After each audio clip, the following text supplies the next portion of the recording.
waaw salaamaaleykum Sénégal maa ngi nuyu sénégalais yëpp j'ai du mal à voir un capitaine Touré après au tour et à travers gars yi jàppee ko comme benn marionnette quoi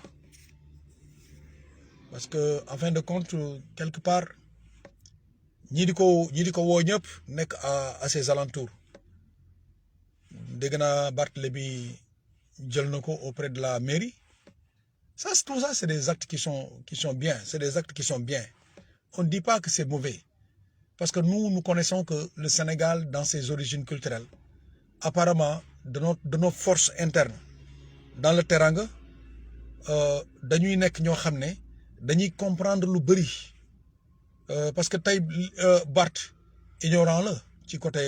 armée yenn détails yi nga xam ne bu amee ci ay yenn sanctions yu am ci jëm ci homme de tenue bi parce que boo xoolee et ba buur maa ngi lay nuyu buur maa ngi lay nuyu waaw mais waaw ok d'accord je suis au repos maintenant buur ok jaajëf xam nga dafa am loo xam ne nii il faut ngeen def constat bi allez-y au tribunal quand vous voyez un juge un procureur plus tous les avocats autour et à travers devant les accusés ou les concernés il y a deux questions qui sont les premières à poser avant tout jugement da ngeen gis toujours le juge day wax ne vous êtes bien monsieur Mamadou Ndour né le tel fils de tel et de père de tel logeant de tel ou bien fonction de tel nga ne woy mu ne la vous avez fait le service militaire vous avez effectué le service militaire pourquoi cette question revient en deuxième position c'est parce que quelque part le juge veut se situer lui-même s'il est devant une personne assermentée boo xamante ne moom si boppam est-ce qu'il comprend ce que je veux dire ou qu'est-ce qu'il est en train de subir devant ce jugement mooy que déjà juge bi naan ki may waxal xam na donc tuuti ci wàllu yoon il n'est pas ignorant aux lois et règlements muy première chose deuxième chose mu ne c'est une personne aguerrie qui pourrait accepter de vivre en prison et de subir ses fautes en troisième position mu ne cette personne qui a subi une formation militaire est apte de concevoir ses fautes par volonté parce que day gis benn courage benn volonté d'abord bu nekk ci yow boo xam ne boo fautee di nga taxaw accepter ko mais sous sanction que toute faute boo xam ne def nga ko et que t'as tort te xam nga ne yow faute bi yaa ko def par exprès le jugement serait double par rapport à l'ignorant à la faute par exemple ki nga xam ne jàngul droit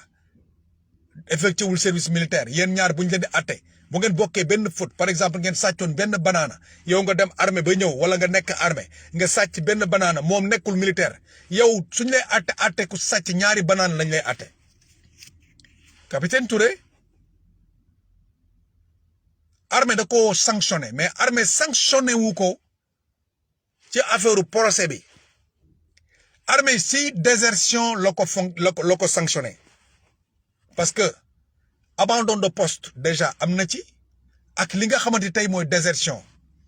parce que à partir de désertion il y a un nombre de jours boo ko defee la sanction peut devenir moins sévère il y a un certain jour soo ko defee la sanction peut devenir plus sévère je veux toujours revenir pour que les journalistes sur les plateaux de télé ñoom tamit aussi ñuy am toute culture ci culture militaire bi dafa am ay droits capitaine Touré n'est pas libéré par le tribunal civil il a été libéré par le tribunal militaire que ça soit très clair léegi tribunal militaire bu demee ba koy libérer c'est parce que da koy libérer pour génn ci ay droits yi nga xam ne tey jii moom la amoon comme ay faveur protection bi nga xam ne tey moom la ko armée doon protéger armée da ciy génne loxoom léegi nag biñ koy génne dañ ko casser deuxième classe libéré ko il n'est plus capitaine il sort en tant que soldat de deuxième classe léegi bu génnee comme soldat de deuxième classe il reste un civil comme moi comme quiconque tey su fekkente ne tey dossier bi nga xam ne dossier Adji Sarr ak Ousmane Sonko mooy dossier bi nga xam ne moo waral lii yëpp am fay bi am ba moom sanction ak dal ci kawam jógee armée léegi dossier boobu buñ ko tijjee